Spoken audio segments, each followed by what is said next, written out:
Just as I said in the beginning, this is the first time I'm here, so don't have any kind of super big expectations, but I'll try my very best, trying to explaining something which can be helpful.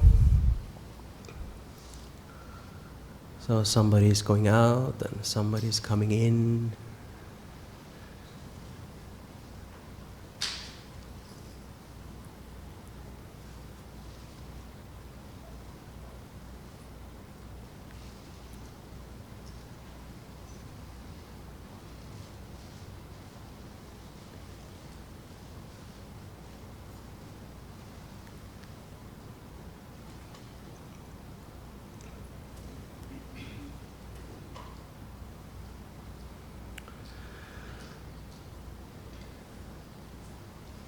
What I want to try to do is to talk a little bit about contemplation, to develop wisdom,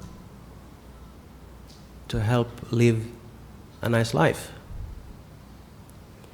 And what I'm going to say is based on some ancient teachings we can find in old books. It's nothing I made up.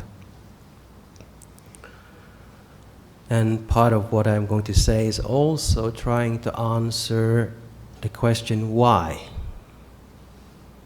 And why in a broad sense.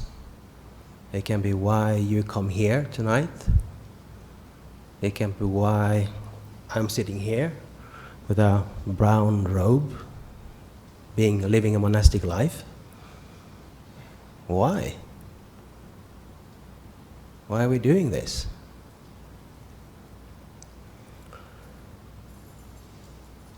And what I will do, I will start up with reciting 4 short paragraphs which will set the direction to help getting you into understanding a way of contemplation which can help you to let go of what you find problematic in life. Whatever it is, really.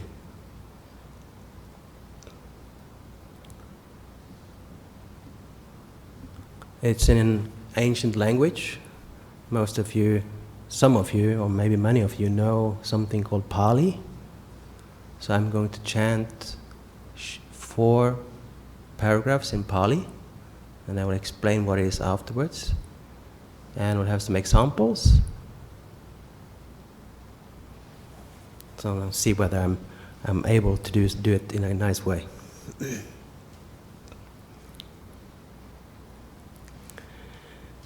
Evam me sutam ekam samayam bhagava savatiyam viharati jetavane anattapindikasarame Tena ko panasamayena yasma girimanando abadiko hoti dukkito balgilano atako ayasma anando yena bhagava tenupasam kamitva Bhagavantam abhivadetva ekamantam nisidi ekamantam nisinnoko ayasma anando Bhagavantam etadavocha ayasmanando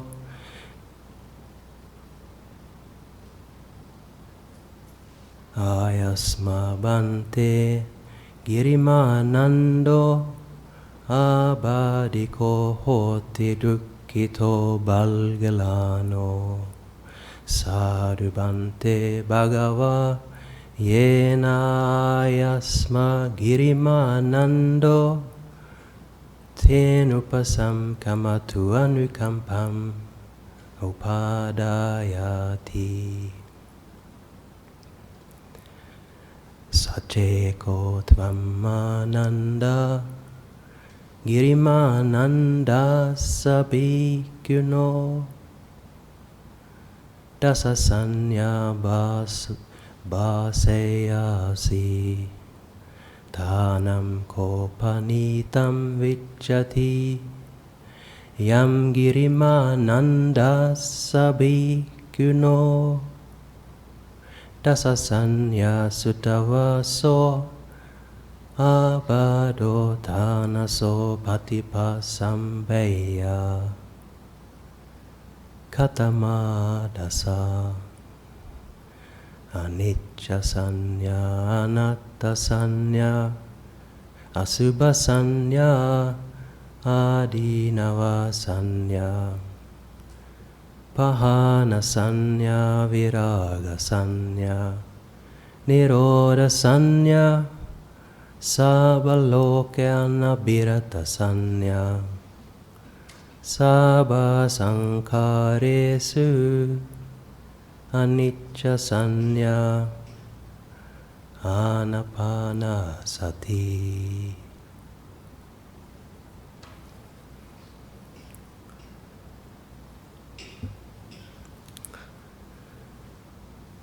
But before I continue, I'm under order here of the spiritual director of BSWA, called Ajahn Brahm. And he has said that everybody who comes here and give the first talk, and since everything which is given here, the talks, they're recorded and they even streamed live. So there are lots of people all around the planet sitting watching this. And that includes a little village on the west coast of Norway, where I'm from. There's a village with a few thousand people living there. And in one of those houses, right now, there's a lady sitting in a chair, a comfortable chair in her living room, with a huge iPad in her lap. And she sees exactly what you see now. And that's my mother. And she's probably streaming this on a big screen in her living room. Maybe has some relatives there. And she says, my son! So since it's an order from Ajahn Brahm, I have to say a couple of sentences in Norwegian. So you can see and listen how it sounds when somebody speaks in Norwegian. It's very, very quick. And I guess the camera is there, so I have to talk to the camera. Is it there? Which camera is it? It's that one. Okay, cool. Hei, mor og brødre, venner og familie. Her er min første tale på bysenteret her i Australia. Dessverre kunne jeg ikke komme hjem igjen til jul i år. Det må vi prøve neste år. Så det eneste jeg kan gjøre er å ønske god jul og godt nyttår. Så tales vi på telefon. Did anybody understand that?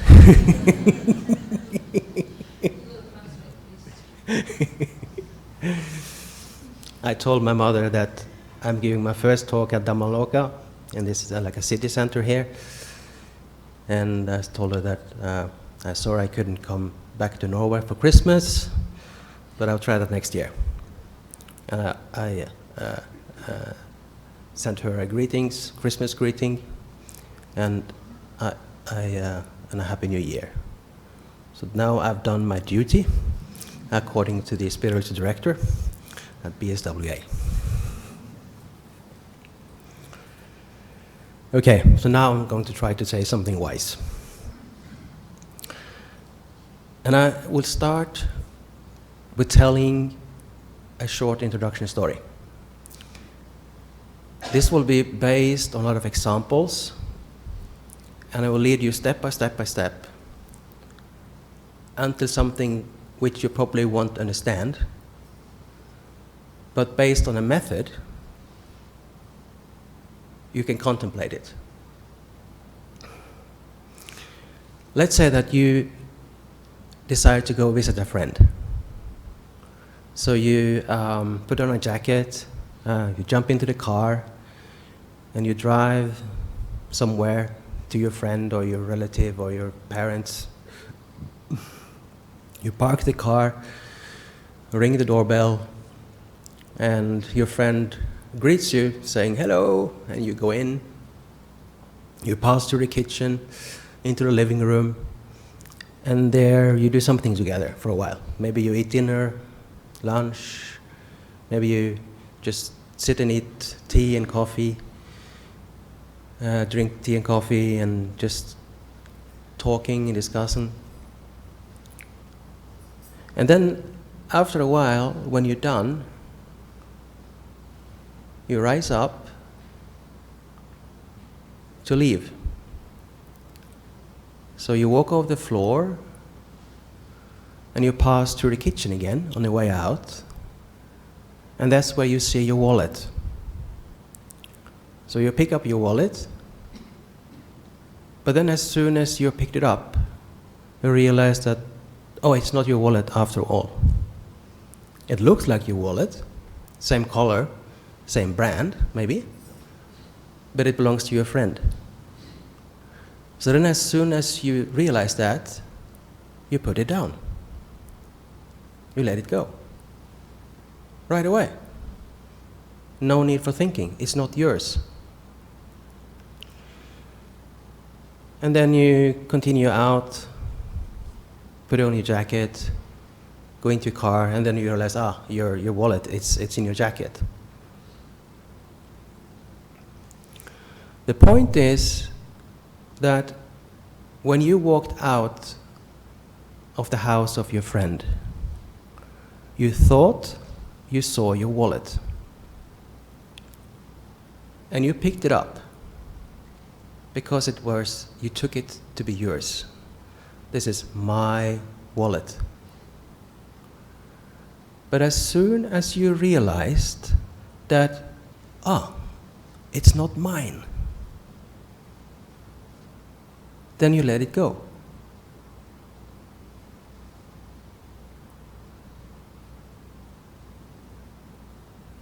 So this idea of owning, if you own something, then it's difficult to let it go. But if you can realize in a moment that, it's not my wallet, you let it go right away.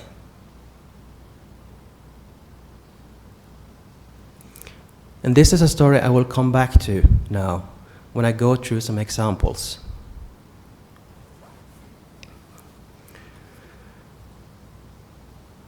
Because what I want to talk about is change. In kind of modern translations, we call it impermanence, but I like to use the word change. Something changes in your life.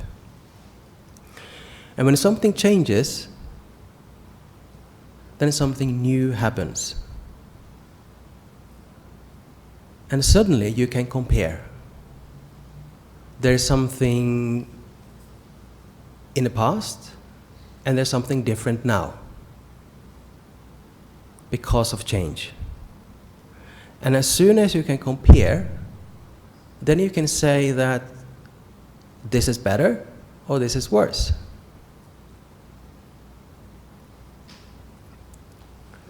And if you think this change lead to something better, then you will naturally start to develop helpful, skillful actions to repeat that. But if this change leads to something which is worse, even dangerous, then you will naturally avoid developing actions which take you that direction.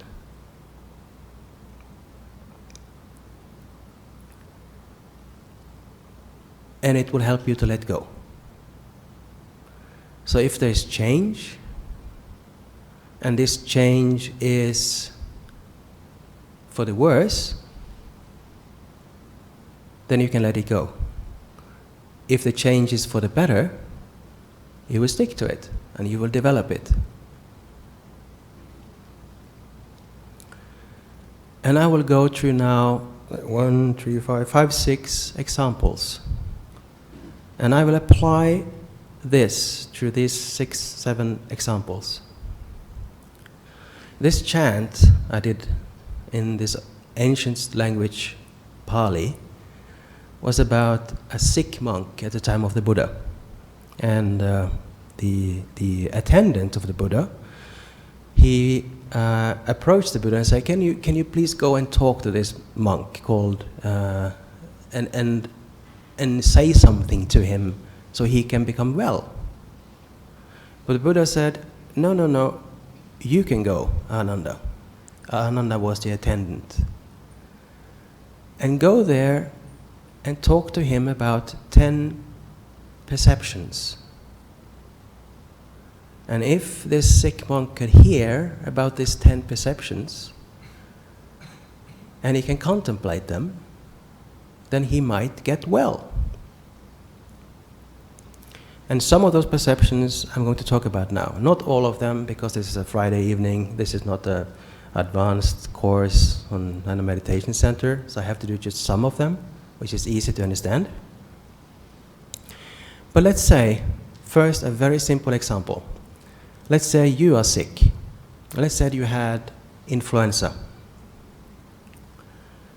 And when you're influenza, and you have influenza and you're sick, you lie in bed, and you have headache, maybe you're throwing up, you can't sleep, it feels awful, and the only thing you want is to get well. But as soon as you have this influenza, this virus in you, it's not fun. But it does change. So after 2 or 3 days, you feel better. And maybe after 4 days, you're 95%. And if you are wise enough to contemplate this, then you can say, okay, I had this virus in my body.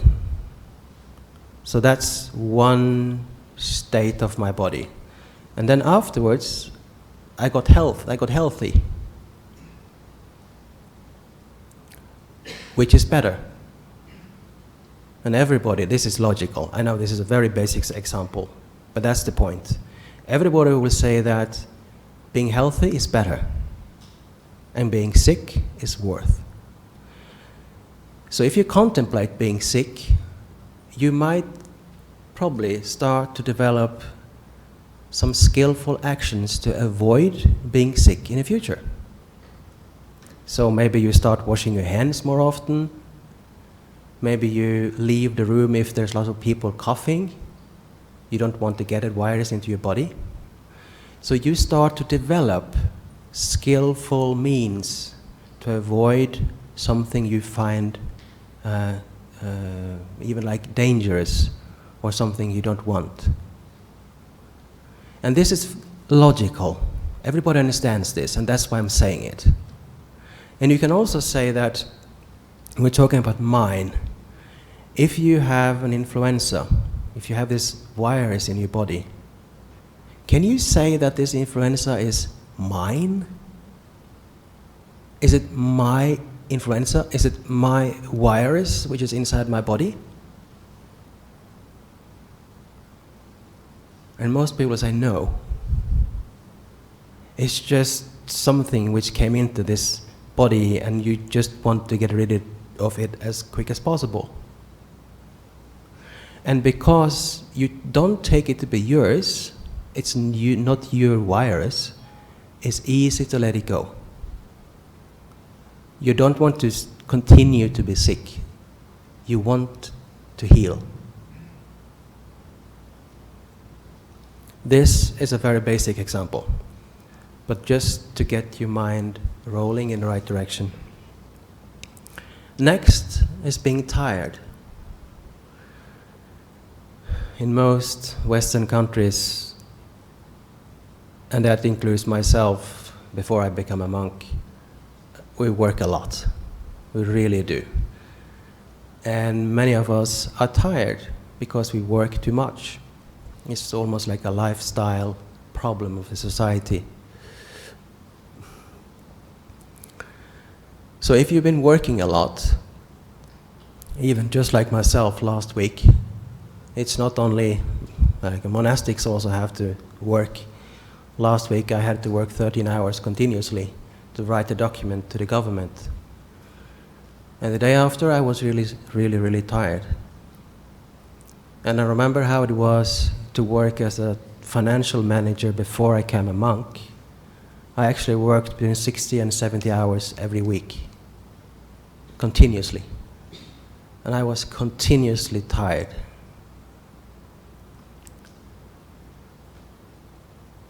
But one day you decide to rest. And you're not tired anymore. And there is change again. And you have two different things to compare. To be really tired and to be rested. And if you contemplate that, what's better? Is it better to be tired? Or is it better to not be tired? And this again, most people know this, but still we work too much. But if we contemplate this, and we realize inside that it is actually better, it's a better life if we are rested, more or less all the time. Our perception of life, quality of life, is higher up. It's nicer to live, basically. And if you can contemplate that, really do that, it is actually better to be rested. Then you will start to develop means and tools, helpful techniques to keep yourself rested so you don't work too much, because you see the danger in working too much. It's not fun. The day after I worked 13 hours writing a document for the government, I was just sleeping all day. I was supposed to do meditation in my little hut in the forest. I was just sleeping. But I knew that I just had to sleep and catch up. And then I could come back to a state of mind which is rested, which feels much better.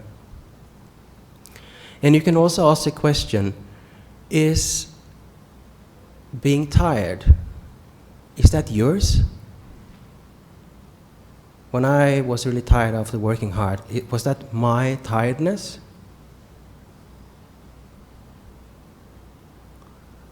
And after some contemplation, you will think, well, no, this is cause and effect. What happened for me was that, again, the spiritual director asked me to help, and they didn't have much time, so we did it. We worked hard. And for you, it might be that your family is asking for something, so you work more. So it's caused. It's not that it's your tiredness, but it is that you are motivated. There's causes and conditions here which are at play. And if you can be aware of them, then you maybe can let them go. And you can do some changes in your life so you are not that tired as you walk through life. This example is also quite easy to understand. Next example is moral conduct. For example, stealing or lying or killing.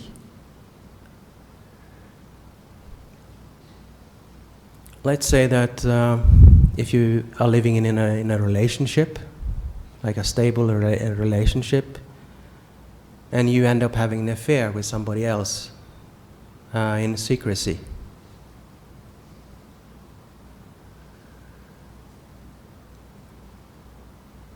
you are then creating a lot of problems for yourself, because you will walk around always being tense inside. You want to hide that you have cheated your partner, and you don't want to be found out, and all of that create a lot of suffering for you. One day that change might come because you are found out. And you have to face up with your partner that you have had an affair outside of your normal relationship. And you might get forgiveness, if you're lucky. And then you can come back to a good relationship again. So it has changed. And if you compare again how it is to live in a relationship where you're cheating on your partner, and all your effort to kind of cover up your lies and all the remorse you have inside, if you compare that state to living with a partner without having a remorse, feeling good inside, knowing that you're doing the right thing, that's two different states of mind. And then the question is again, if you compare, which is better? Is it better to live in a relationship where you have nothing to hide, where you can trust your partner? Or is it better to live in a life where you always have remorse and you feel bad and you're panically trying to cover up everything? And I think most know this inside. Yeah, if you have an affair outside, maybe there are some sensory kind of satisfaction, but there is a mental side to this which can be really heavy. And if you compare, if you honestly look at those two states of mind, living in a good relationship with somebody or cheating on somebody, I think most people will say it's better to live in a good relationship with one person and stay that way.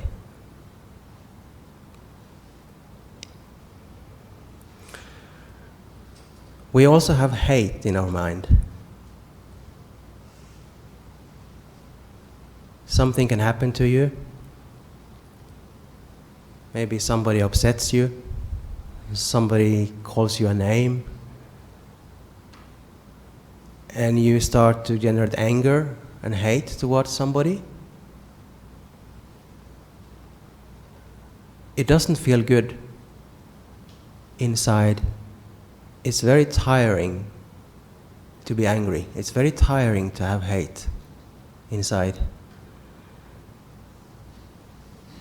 But then you go to bed and you have a nice long sleep and you wake up in the morning again and the hate is gone. The anger is gone. And again, you can contemplate. What's best? What's better? What's better, having anger inside or not having anger inside?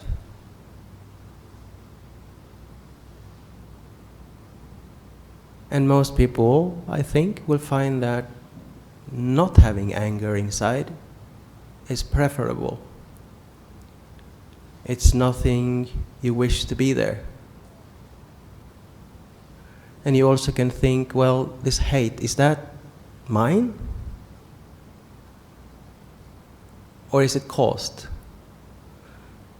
You had an episode of a lot of anger, but you can say that is because you met this person and he said something or did something. In reality, it's that you don't have the wisdom, but most people, they will get angry now and then. And as long as you have that anger, you will probably conclude that freedom from anger is better. And again, you can start to look at skillful means. What can you do to avoid anger? What can you do to avoid hate? Maybe you can stop, you can avoid some situations.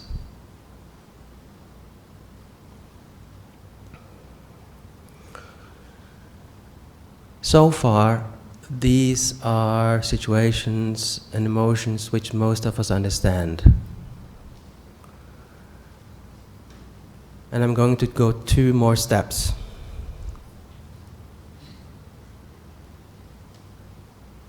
The next is thinking.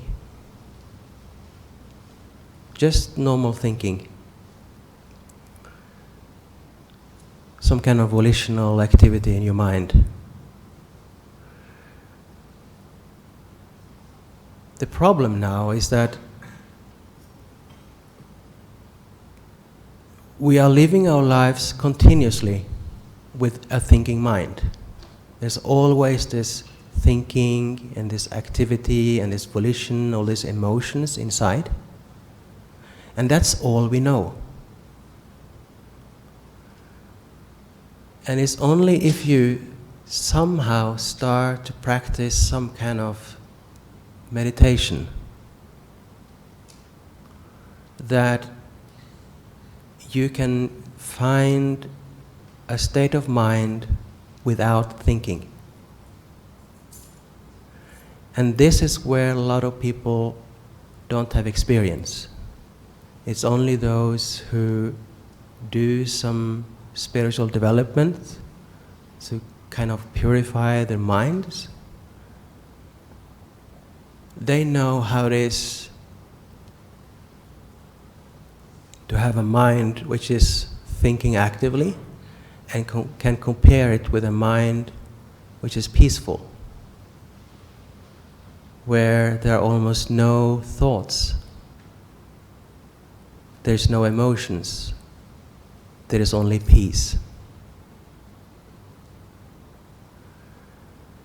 And for those who know this, for those who have experienced how it is to have a peaceful mind, they can compare. They can say, what's better? To have a mind which is thinking, or is it better to have a mind which is peaceful?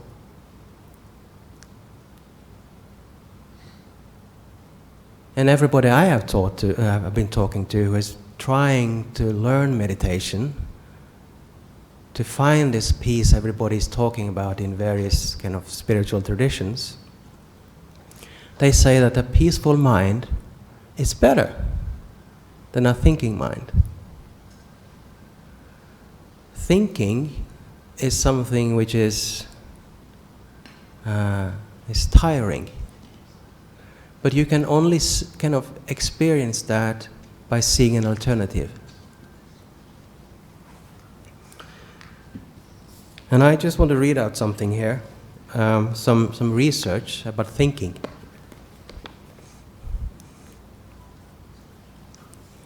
Because there are a lot of people who do a lot of thinking and too much thinking. And I just want to read out something about thinking too much. If you think too much, it will increase the chance of a mental illness. A 2013 study published in a kind of psychological report reports dwelling on your shortcomings, mistakes, and problems increase your risk of mental problems. And ruminating can set you up for vicious circles that is hard to break.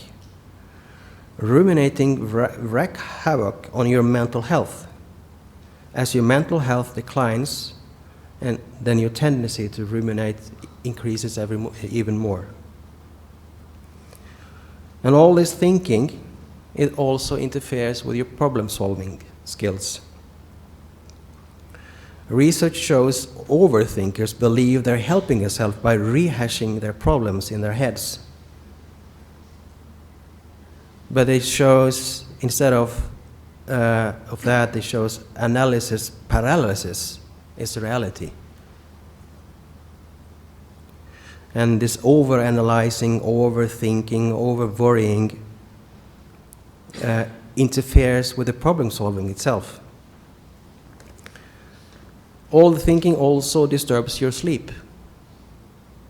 You're trying to go to bed, but your mind is just churning and thinking in circles. So it's difficult to go to sleep.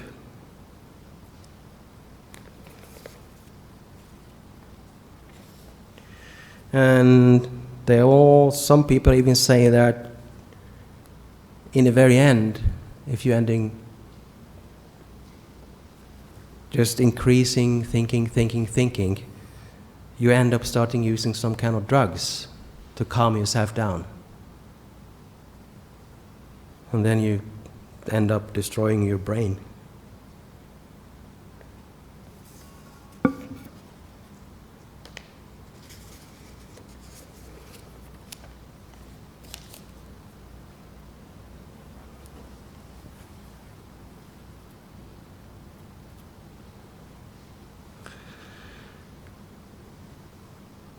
The last part is sensory impressions.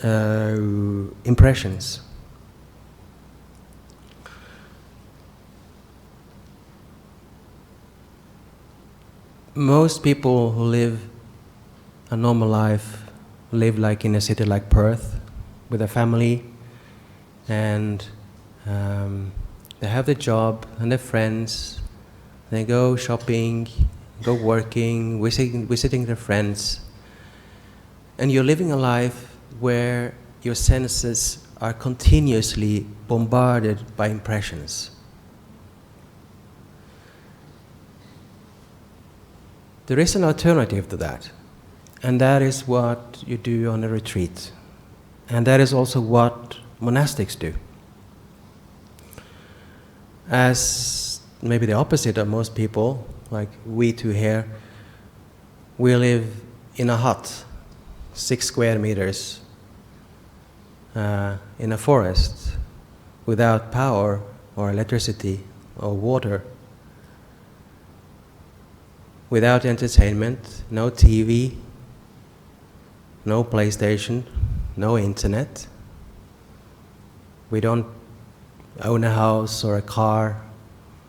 We don't have any debt. And by living the lifestyle we do, we avoid a lot of sensory impressions.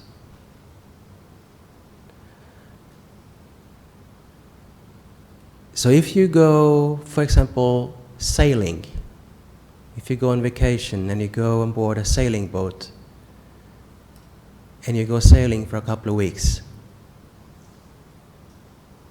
then you can try the same.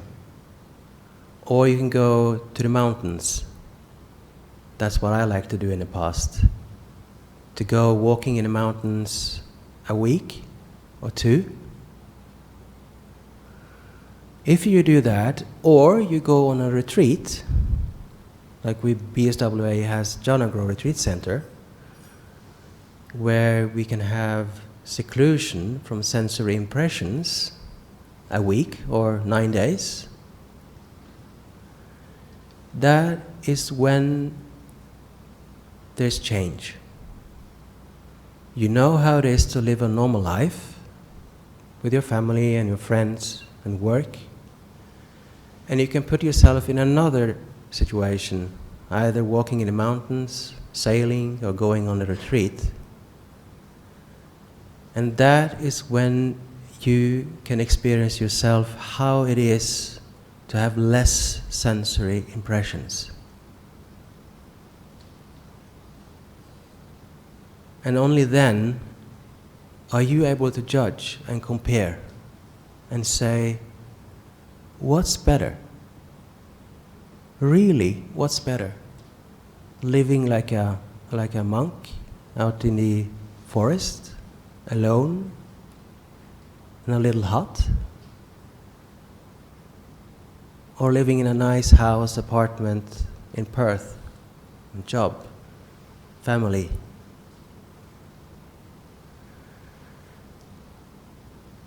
And when you know both those two states of living and you compare them, then you can ask, what's better? And that is why many of us are actually living the lives we do. We find this better. Living very simple, out in the forest, gives us a peaceful mind. It gives us less sensory impressions.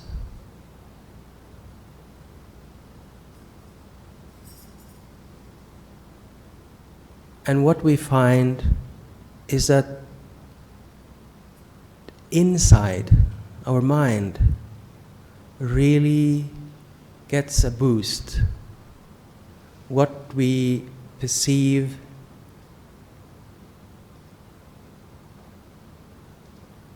is basically happiness.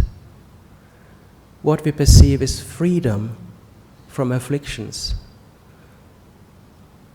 We perceive freedom from being sick, freedom from hate, freedom from tiredness, freedom from thinking, freedom from a shopping center, freedom from work, freedom from a house, freedom from a wife, if you're a man. And it's delicious. It's fantastic. But you don't believe me, do you?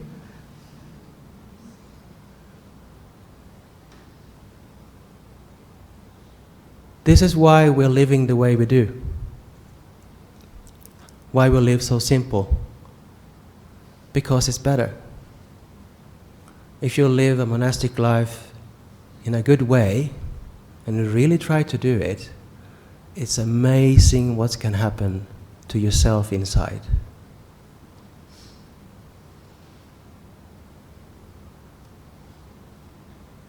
So I just want to finish off by saying that I really do recommend you to take and try out some really freedoms.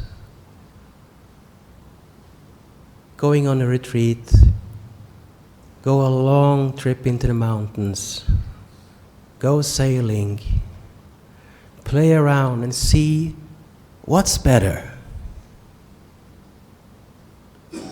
And if you yourself can come to a retreat and find that, whoa, this is actually really, really, really nice, then you will start to apply skillful means to improve your life. But if you don't know, if you never try a retreat, if you never go walking in the mountains for days, you don't know and you won't change. It's just words from a monk saying some weird words. So that's my wish to you. See how free you can be. Okay?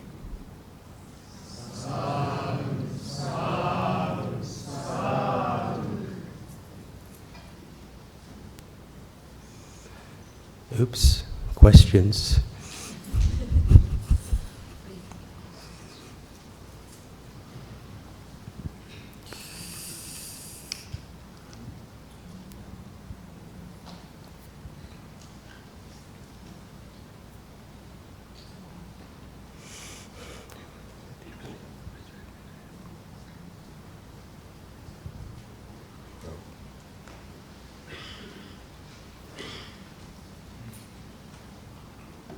Okay. There's two questions, and I'm going to only answer one of them quickly. There's a good question from, I think, is a person called Laura, and she asked, isn't thinking necessary for all discoveries that improve life, like medical research and improvements? And the thing is, even though if you learn to let go of thinking, to find rest, and to increase your energy, and find more peace and a happier life, you're not going to stop thinking. If you see somebody who is very developed on a spiritual path, they haven't stopped thinking. They actually are working really hard, and they're thinking. But they're able to let go of the thinking and rest. So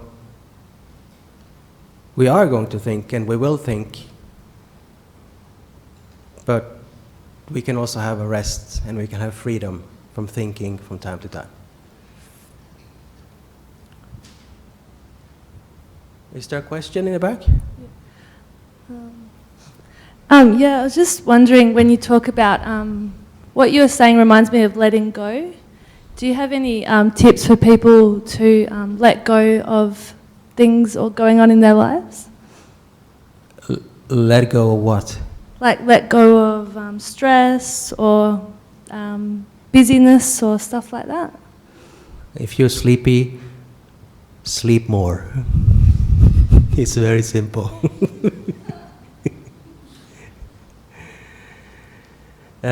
General advice about letting go. Ajahn, someone's left their house keys on the floor. Their house keys. Well, he says that there's some house keys lying on the floor. Yeah. I think if you want an answer, please come up to me afterwards. I think it's time to kind of round off tonight. Can we do that? So I will just finish off with our paying respect to Buddha Dhamma Sangha.